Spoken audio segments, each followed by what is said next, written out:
Assalamualaikum warahmatullahi wabarakatuh. Selamat pagi anak-anakku yang hebat kelas 3. Hari ini kita akan belajar lagi PJJ. Bagaimana kabar kalian? Semoga kalian semua diberikan kesehatan ya, dan orang tua kalian juga diberikan kesehatan serta rizki yang banyak. Baiklah, sebelum belajar, marilah kita berdoa dulu terlebih dahulu ya. Mari kita berdoa dulu. Ya Allah, berikanlah kami kelancaran dalam menerima ilmu pengetahuan, dan mudahkanlah kami dalam menerima ilmu pengetahuan ya Allah. Amin. Nah, sekarang Bapak akan menjelaskan tentang tema 1, pertumbuhan dan perkembangan makhluk hidup. Subtema 3, pertumbuhan hewan. Pembelajaran keempat. Nah, sekarang akan menceritakan tentang daur hidup hewan menggunakan kosakata yang tepat. Langkah-langkah menceritakan daur hidup hewan sesuai pengamatan gambar. 1. Amati daur hidup hewan dengan seksama. 2. Pahami setiap tahapan yang dilalui. Ceritakan tahapan-tahapan tersebut secara urut. 4. Gunakan kosakata yang sesuai. Nah, nanti kalian ya mengamati daur hidup hewan dengan seksama.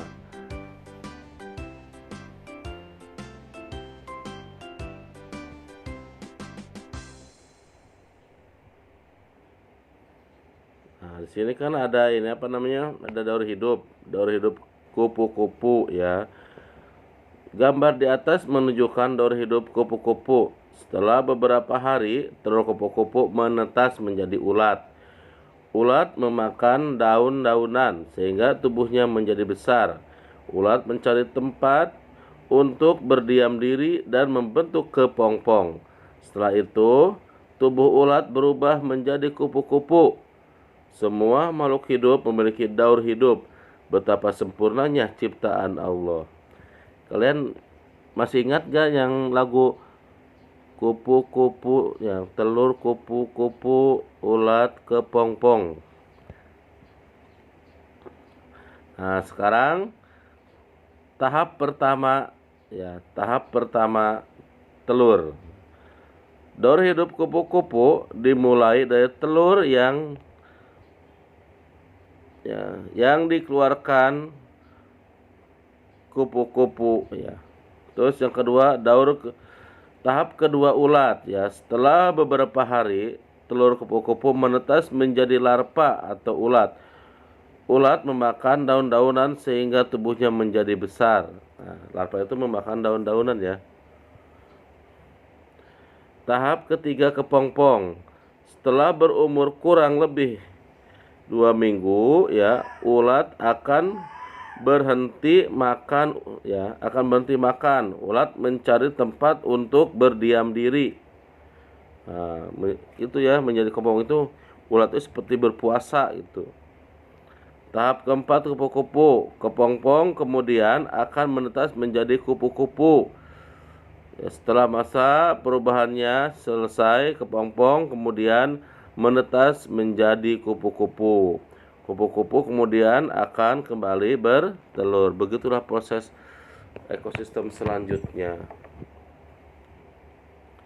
Nah, sekarang tugasnya nih kalian ya. Ada tugas nanti. Amatilah daur hidup hewan berikut. Ceritakan kepada teman-temanmu sebelah. Kan sekarang lagi PJJ ya, berarti tidak usah diceritakan.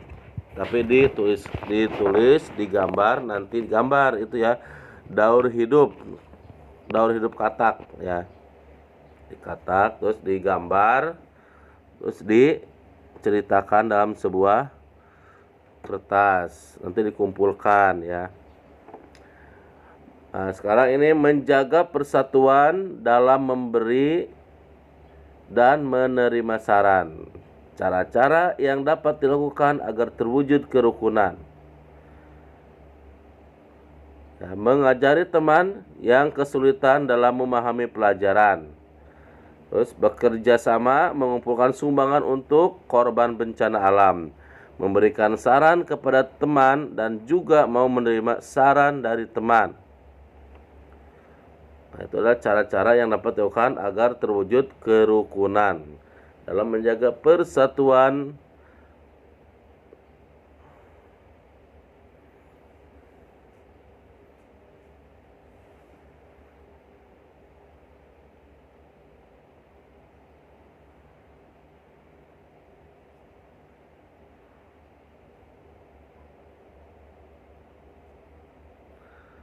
Nih ya, perhatikan cara-cara yang baik untuk dilakukan saat memberi atau menerima saran.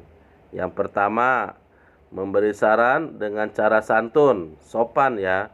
Memberikan saran itu dengan sopan, tidak boleh dengan kata-kata yang kasar, apalagi bentak-bentak. Nah, kalau kita udah diberi saran, kita harus berterima kasih dan mau menerima masukan dari orang lain.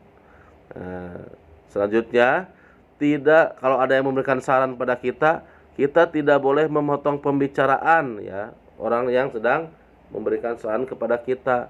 Nah, sekarang contoh saran yang baik. Jika ingin pintar, maka siswa harus rajin belajar. Kita harus patuh kepada orang tua agar menjadi anak yang berbakti. Ada baiknya jika kita selalu mengikuti nasihat bapak dan ibu guru di sekolah. Nah, ini contoh saran yang baik ya. Terus sebaiknya ayah istirahat dulu, tidak usah memikirkan macam-macam agar ayah cepat sembuh. Nah, ini saran selanjutnya.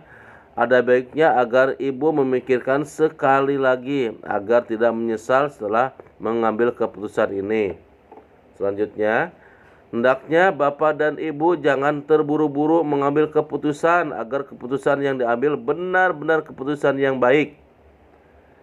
Contoh saran yang baik selanjutnya, coba tunggu dulu sampai malam Bu, baru kita hubungi PLN jika listrik masih mati terus. Nah, itu ada contoh saran yang baik. Tetap semangat belajar ya, tetap semangat belajar, selalu menerapkan protokol kesehatan.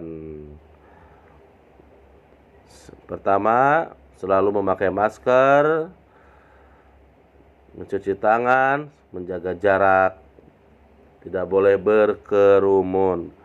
Terima kasih kepada ayah bunda yang telah membimbing putra-putrinya dengan cara telaten. Semangat untuk putra-putriku kelas 3